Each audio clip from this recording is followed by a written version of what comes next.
오늘 우리에게 주시는 하나님의 말씀 민수기 7장의 말씀입니다. 오늘 하루도 하나님 앞에 변함없는 꾸준한 헌신으로 나아가는 저와 여러분들의 복된 삶 되시기를 간절히 축복합니다. 오늘 말씀이 아주 길었습니다. 89절까지 되는 말씀인데요, 내용이 다르지도 않고 계속해서 반복된 것을 알 수 있을 것입니다. 은쟁반, 은발이, 금그릇, 화목제물, 속죄제물 쭉 나오는데 그 내용이 숫자가 틀리지도 않고 다 동일합니다. 계속 반복해서 읽었습니다. 그 의미에 대해서 오늘 잠깐 함께 살펴보도록 하겠습니다. 오늘 본문의 7장 말씀은 시간적 순서로 따져보았을 때는 출애굽기 40장의 성막 봉헌식과 이어지는 내용입니다. 민수기 1장에서 인구조사를 하지 않습니까? 그 인구조사를 시작한 때가 출애굽한 지 2년째 되는 날 두 번째 달 1일, 그러니까 출애굽 2년 2월 1일에 인구조사를 시작하고요. 그리고 출애굽기 40장에 보면 성막 봉헌식은 출애굽 2년 1월 1일에 성막 봉헌식을 시작합니다. 그런데 오늘 7장 1절 말씀에 보면 모세가 장막 세우기를 끝내고 이렇게 시작을 합니다. 그러니까 시간적으로는 민수기 1장부터 6장까지의 사건보다 앞에 일어난 일인데 의도적으로 7장에 뒤에 기록을 했음을 알 수가 있습니다. 왜 이렇게 시간을 역행해서 기록을 했겠습니까? 이 민수기의 내용은 인구조사를 시작함으로 인해서 이 이스라엘 백성들이 하나님의 거룩한 군대로 부름을 받았고 소집을 받았다라는 것을 의미하고 있습니다. 하나님의 거룩한 군대가 이제 인구조사를 해서 다 이렇게 세워지지 않습니까? 그들이 준비되는 마지막 마무리 단계는 하나님의 성막에서 하나님 앞에 자신을 드리고 헌신하고 완벽한 군대가 된다라는 의미를 부여해서 아마 이렇게 뒤로 편집해서 성경을 기록하지 않았나 그렇게 학자들은 추정하고 있습니다. 어찌되었든 이 민수기의 내용들을 통하여 이스라엘 백성들은 하나님이 부르신 하나님의 백성들, 그리고 하나님 나라의 영광을 위하여 달려가는 하나님의 거룩한 군대와도 같은 의미가 있다라는 것을 말씀을 통해 우리는 알 수 있다라는 것이죠. 그들이 들어가야 될 최종 목적지는 어디입니까?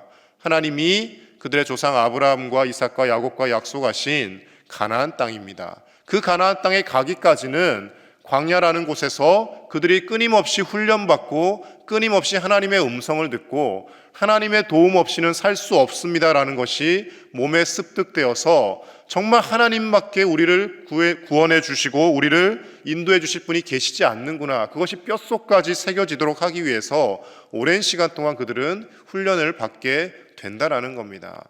근데 대충 모여서 대충 가면 그 훈련이 제대로 이루어지지 않는다라는 것이죠. 우리나라도 마찬가지죠. 군대 가면 처음에 왜 이런 쓸데없는 훈련을 계속하지 싶을 정도로 기본적인 동작을 계속 반복하지 않습니까? 누웠다 일어나라 하고 굴러라 그러고 옆으로 가라 그러고. 근데 그렇게 훈련이 쌓여서 이제 전투 태세가 되었을 때 몸이 반응하여서 즉각적으로 그에 따라 움직일 수 있도록 사람이 군대가 만들어진다는 것입니다. 우리가 신앙생활을 해나가는 과정도 마찬가지입니다. 신앙생활하고 어느 정도 시간이 지나면 이제 하나님께서 고난을 없애주시고 아픔을 없애주시고 복만 폭포수처럼 부어주시면 좋겠는데 인생이 그렇지가 않습니다.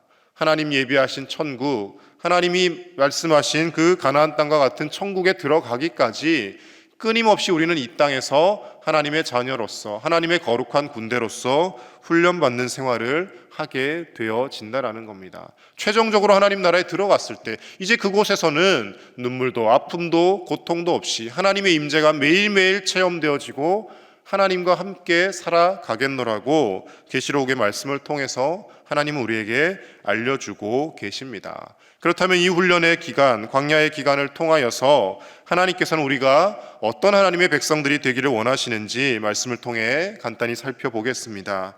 첫 번째로 하나님은 우리가 거룩한 하나님의 군대가 되기를 원하십니다. 우리 1절 다시 한번 읽겠습니다. 1절입니다. 시작. 모세가 장막 세우기를 끝내고 그것에 기름을 발라 거룩히 구별하고 또 그 모든 기구와 제단과 그 모든 기물에 기름을 발라 거룩히 구별한 날에. 아멘. 여기서 기름을 발라 거룩히 구별하였다라는 표현이 두 번이나 반복되고 있습니다.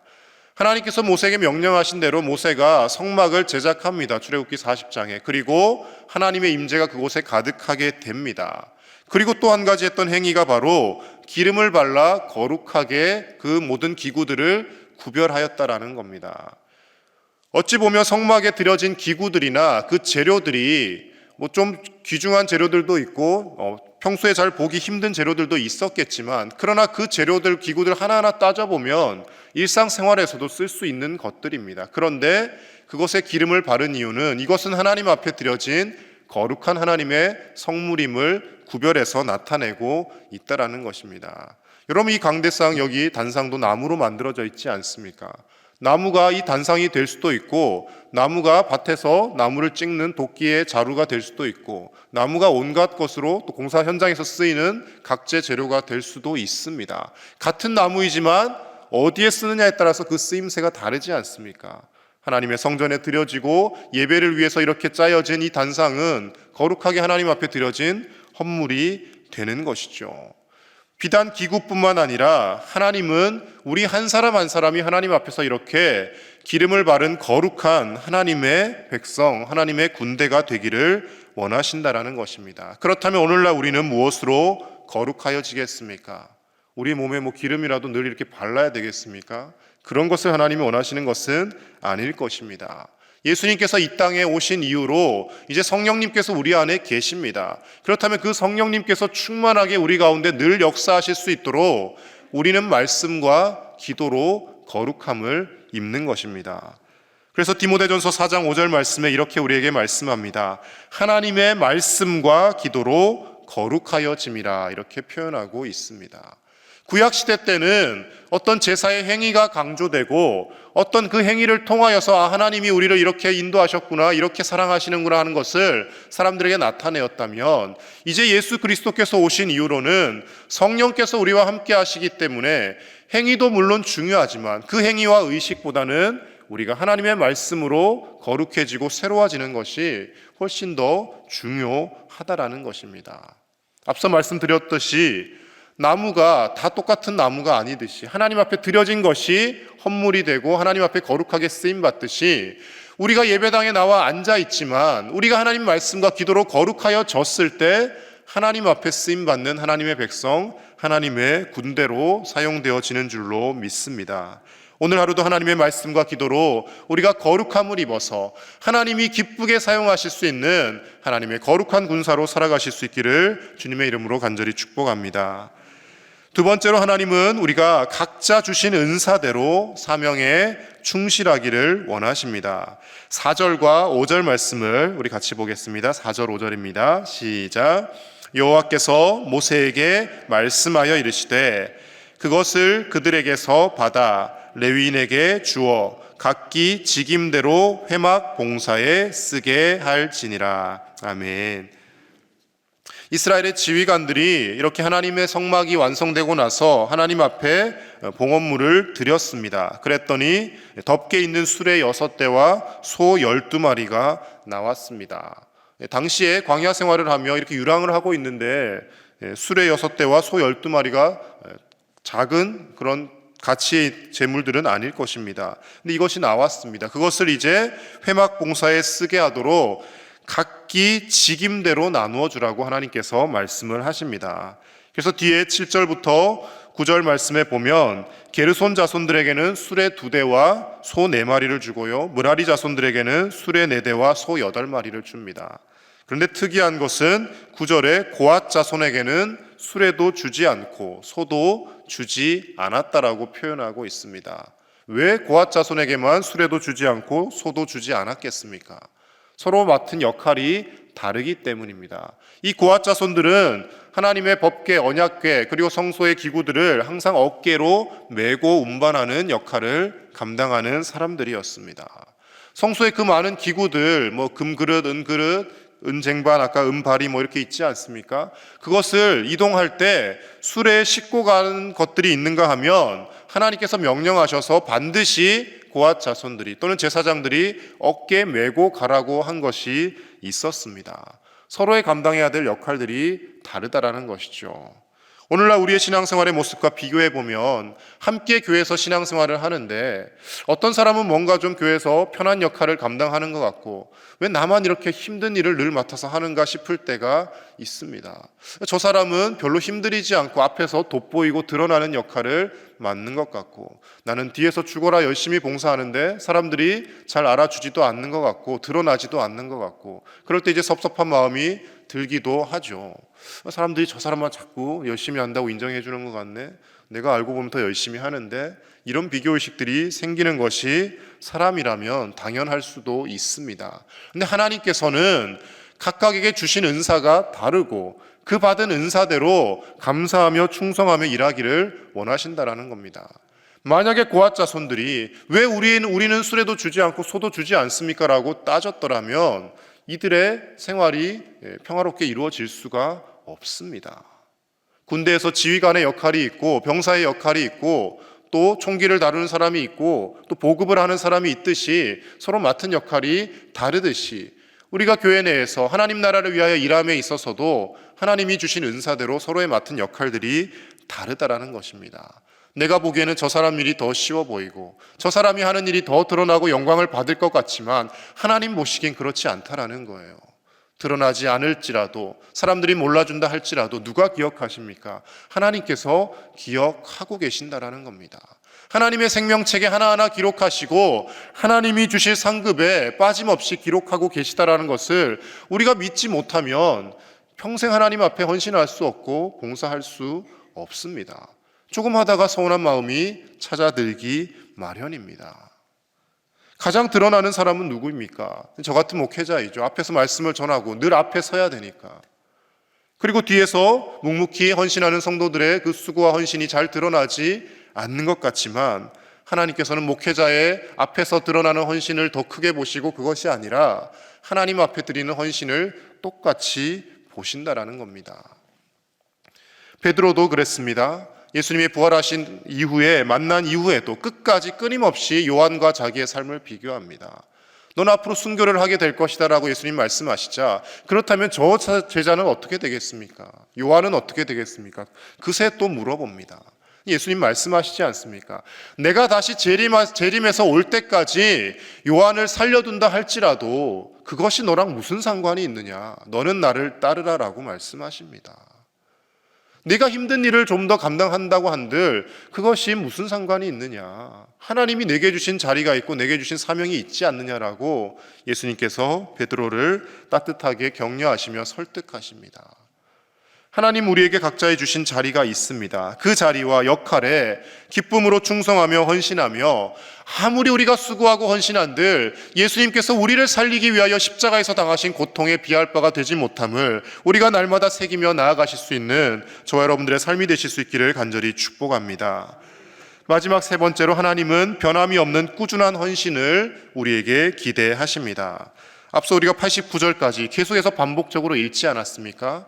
12지파의 각 지휘관들이 한 사람씩 나와서 매일매일 차례대로 하나님 앞에 성단에 봉헌물을 드립니다. 왜 이렇게 하나님께서 하루하루씩 늘 하라고 하셨겠습니까? 그냥 한 번에 다 12지휘관들이 나와서 한 번에 다 드리고 그걸로 하루에 끝내자라고 말씀하실 수도 있는데 하루씩 똑같은 양이고 똑같은 내용물인데 하루씩 12일을 드리라고 말씀을 하십니다. 그 이유는 한 번에 어떤 거창하고 대단한 헌신을 하고 그것으로 끝내는 삶이 아니라 이처럼 매일매일 반복될지라도 그 내용이 달라지지 않는다 할지라도 하나님 앞에 꾸준하게 헌신하는 법을 가르치고 계신다라는 겁니다. 읽으면서도 사실 이거 계속 읽어야 되나라는 생각이 좀 들지 않으셨습니까? 내용 똑같은데 계속 은쟁반 은발이 계속 그 금그릇 그 똑같은 내용 나오지 않습니까? 근데 하나님 앞에 우리가 예배드리고 하나님 앞에 헌신하며 봉사하는 모습도 마찬가지입니다. 매일 이렇게 한다고 이게 뭐가 달라지겠나 싶을 정도로 우리의 마음이 때로는 연약해지고 상처받을 때도 있지만 그럼에도 불구하고 하나님은 꾸준히 하나님 앞에 서고 꾸준히 하나님 앞에 우리가 헌신하기를 원하고 계신다라는 것입니다. 다른 그 무엇보다도 꾸준한 믿음 생활, 꾸준한 기도 생활, 꾸준한 예배 생활을 따라갈 수 있는 경건의 생활은 없습니다. 은혜를 받고 막 뒤집어져서 사람이 이제 뭐 무엇이라도 할 수 있을 것 같고 어떤 하나님이 사명을 주셔도 다 감당할 수 있을 것 같은 때가 있습니다, 여러분. 예전에 많이들 경험하셨지 않습니까? 부흥 강사가 와서 막 뜨거워져서 이제 주님, 저는 주님을 위해 제 목숨이라도 내어놓겠습니다. 근데 여러분, 목숨이 내어놔집니까? 안 내어놔집니다. 저도 목사이지만 죽으라 그러면 쉽게 죽을 수 없습니다. 이것 걸리고 저것 걸리고, 자녀들은 좀 더 키워야 되지 않겠습니까? 주님, 뭐 이렇게 온갖 이제 핑계들이 다 생기는 거죠. 은혜를 받을 때는, 뭔가가 크게 와 닿을 때는 무슨 일이라도 할 수 있을 것 같지만, 그런데 우리의 죄성 때문에 이내 우리는 과거로 되돌아가는 본성이 생깁니다. 예전에 조직의 큰 우두머리였다가 회심을 하고 신학대를 가고 주님을 위해 살겠습니다 했던 여러 분들이 있지 않습니까? 그 중에 물론 정말 회심하고 개과천선하여서 제대로 된 길을 간 분들도 계시지만, 얼마 가지 못해서 또 사기 사건에 연루되고 폭행 사건에 연루되고 그런 분들이 많습니다. 왜 그렇겠습니까? 그들이 은혜를 받았을 때는 분명히 변화된 삶을 살 수 있을 것 같지만 꾸준한 경건의 시간을 거치지 않았기 때문입니다. 바울이 여러분 다메섹 도상에서 예수님을 환상 중에 만나고 나서 그가 바로 복음을 전하러 간 것이 아닙니다. 갈라디아서 말씀과 바울 서신을 종합해 보면 그가 사도들을 만나러 예루살렘으로도 가지 않고 고향으로도 가지 않고 아라비아로 갔다라고 표현합니다. 그곳 광야에서, 아라비아에서 하나님과 그만의 경건의 시간, 훈련의 시간을 가지고 나서 그가 그 수많은 시간 후에 복음을 전하러 나아갔더라는 겁니다.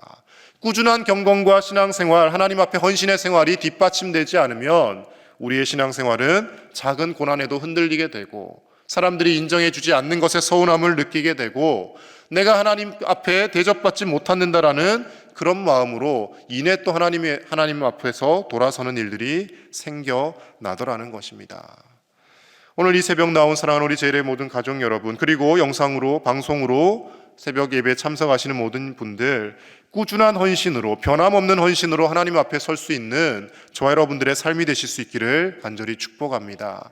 그렇게 꾸준하게 나아갈 때 하나님 나라에 당도하는 그날까지 우리가 흔들리지 않는 거룩한 하나님의 백성, 하나님의 군사로 끝까지 승리하게 되어질 줄로 믿습니다. 오늘 하루도 그 하나님의 은혜 가운데, 그 하나님의 은혜로 감사와 기쁨으로 하나님을 영화롭게 하며 살아가는 저와 여러분들의 복된 하루가 되실 수 있기를 우리 주 예수님 이름으로 간절히 축복합니다. 함께 기도하겠습니다. 이 시간 함께 기도하실 때 하나님의 말씀과 기도로 날마다 거룩해지는 우리의 삶이 되게 하여 주시옵소서. 내게 주신 사명의 자리가 어떤 자리라 할지라도 하나님께서 맡길만 하셨으니 맡기셨다라고 감사와 기쁨으로 그것을 받아들이며 끝까지 충성하며 헌신하는 변함없는 헌신이 있는 우리의 삶이 되게 해달라고 함께 기도하겠습니다. 그리고 계속 전쟁 중에 있는 우크라이나 땅에 속기 평화가 이루어질 수 있도록 함께 기도하며 나가겠습니다. 하나님 아버지 감사합니다. 오늘 이 새벽도 우리에게 아버지 하나님 말씀을 들을 수 있는 자리로 인도하여 주시고 하나님 앞에서 말씀과 기도로 또 거룩해지게 하심을 감사를 드립니다. 하나님, 우리가 한 번 은혜 받고 한 번 헌신하면 그것으로 우리의 삶이 다 완성되는 것이 아니라 꾸준하게 하나님 앞에 말씀으로 기도로 거룩해져야 되고, 꾸준하게 헌신하며 나아갈 때 우리의 영성이 자라고 우리의 믿음이 자라가는 줄로 믿습니다. 하나님 아버지, 사람들이 인정해 주지 않는다 할지라도, 사람들이 알아주지 않는다 할지라도 하나님께서 기억하시는 인생이오니 하나님 바라보며 헌신하며 나아가는 우리의 삶이 되게 하여 주시옵소서. 날마다 눈물 흘리며 넘어질 때가 있다 할지라도 하나님 또다시 일어나게 하여 주시고, 말씀 의지하여서 승리하게 하여 주시고, 기도하며 성령 하나님께서 우리에게 힘과 능력을 더하여 주셔서 날마다 하나님 나라에 가는 그날까지 승리하는 하나님의 거룩한 백성, 거룩한 군사로 살아가게 하여 주시옵소서. 하나님, 우리의 사명의 자리에서 충성할 때 기쁨과 감사로 감당하게 하여 주시고, 다른 사람의 삶과 나를 비교하지 않게 하여 주시며, 하나님 내게 주신 은혜만을 바라보게 하여 주시옵소서. 우리를 위하여 십자가를 주신 우리 주 예수 그리스도의 그 십자가의 고난과 아픔을 날마다 묵상할 때 아버지, 우리가 아무리 헌신하여도 그것과 비길 수 없음을 고백하게 하시고, 하나님 아버지, 하나님 나라를 위하여 우리의 작은 힘이라 할지라도, 우리의 몸과 마음이라 할지라도 쓰임받는 복된 인생 되게 하여 주시옵소서. 우크라이나 땅에 평화를 주시고 속히 전쟁이 멈추게 하여 주시며, 잘못된 침략이 하루속히 아버지 하나님 마무리되어지고 하나님 회개하며 그들이 용서를 구할 수 있는 날이 속히 올 수 있도록 주님 역사하여 주시옵소서. 하나님의 방법으로 평화를 주시옵소서. 하나님 아버지, 오늘 이 새벽에도 우리가 하나님의 말씀과 또 기도로 또다시 거룩하여지게 하심을 감사를 드립니다. 날마다 말씀과 기도로 꾸준히 거룩함을 입게 하여 주시고 하나님의 백성, 하나님의 거룩한 군사로 이 땅 가운데 승리하며 살아갈 수 있는 우리가 될 수 있도록 인도하여 주시옵소서. 성령 하나님, 날마다 우리 가운데 충만히 역사하여 주셔서 우리의 살아가는 삶의 자리가 어떠하든지, 우리가 맡은 사명의 자리가 어떠하든지 그것을 감사와 기쁨으로 받아들이며 하나님 앞에 변함없는 충성으로 응답하는 우리의 믿음의 삶이 될 수 있도록 주님 인도하여 주시옵소서. 오늘 하루도 하나님께 감사와 기쁨으로 나아가는 우리의 삶이 되게 하시고, 특별히 전쟁으로 아직도 고통받으며 눈물 흘리고 있는 우크라이나 백성들을 불쌍히 여겨주셔서 저 땅 가운데 평화가 이루어지게 하시고, 잘못된 침략과 야욕으로 인하여서 온 세계 평화가 깨어지는 일들이 반복되지 않게 하여 주시며, 하나님의 손으로 친히 온 세계 열방 가운데 평화가 이루어질 수 있도록 하나님 역사하여 주시옵소서. 병석에서 고통받는 환우들을 일으켜 주시고 하나님의 능력의 손으로 치료하여 주셔서 속히 예배 자리로 다 돌아와 함께 예배할 수 있도록 은혜 베풀어 주시옵소서. 무엇보다 바라옵기는 아버지 하나님, 이제 예배 자리들이 회복되게 하여 주시고 흩어져 있던 우리 사랑하는 제1의 가족들 다 예배 자리로 돌아오게 하여 주시며, 교회 학교가 다시금 회복되어지며 살아나는 놀라운 부흥의 날들이 속히 올 수 있도록 하나님 우리를 사용하시고 친히 역사하여 주시옵소서. 오늘 이 하루도 주님과 동행하는 복된 날 되게 하실 줄 믿사오며 우리 주 예수님의 이름으로 기도드립니다. 아멘.